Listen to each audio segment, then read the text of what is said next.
بسم اللہ الرحمن الرحیم۔ حضرت ابو ہریرہ رضی اللہ تعالیٰ عنہ بیان فرماتے ہیں کہ نبی کریم صلی اللہ علیہ وسلم نے فرمایا، 3 آدمی ایسے ہیں جن سے اللہ تعالیٰ قیامت کے دن بات نہیں کرے گا اور نہ ہی اس کی طرف رحمت کی نظر سے دیکھے گا۔ ایک وہ جس نے کسی سامان کے متعلق قسم کھائی کہ اس نے اتنے میں خریدا ہے حالانکہ وہ جھوٹا ہے۔ دوسرا وہ شخص جس نے عصر کے بعد جھوٹی قسم اس لیے کھائی کہ کسی کا مال ناحق مار لے۔ اور تیسرا وہ شخص جس نے ضرورت سے زیادہ فالتو پانی مانگنے والوں کو نہیں دیا۔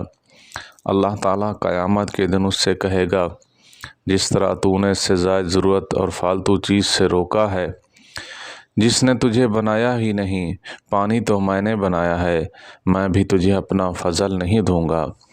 ہم سب کو اللہ تعالیٰ اپنا فضل نصیب فرمائے۔ وآخر دعوانا الحمد للہ رب العالمین۔